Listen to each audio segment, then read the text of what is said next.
আমরা এখন যেখানটায় দাঁড়িয়ে আছি এটা গুয়াংজুর সানিয়ানলি মেট্রো স্টেশন এক্সিট সি এর পাশেই, যেটা বাঙালি পাড়া হিসেবে খ্যাত। আর এখানে আসলে প্রচুর বাংলাদেশিদের চোখে পড়ে, মনে হয় দেশেই আছি।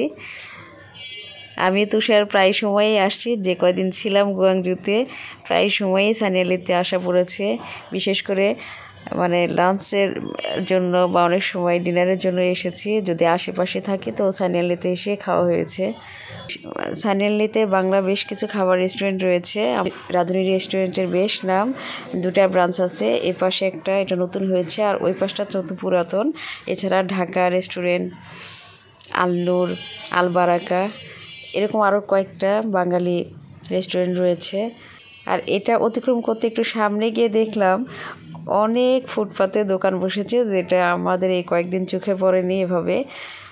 পরে অবশ্য জেনেছি এটা নাকি প্রতিদিনই বসে সন্ধ্যার পরে, আর প্রত্যেকটা প্রোডাক্ট অনেক ডিসকাউন্টে বিক্রি হচ্ছে।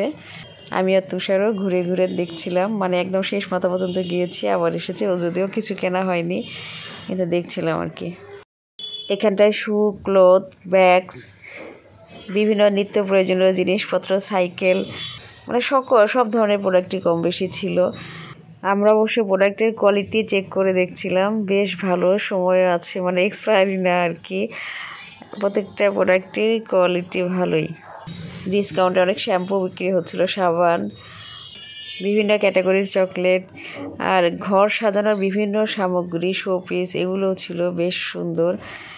আর এই যে জুতা, হিউজ পরিমাণে জুতাও চোখে পড়লো।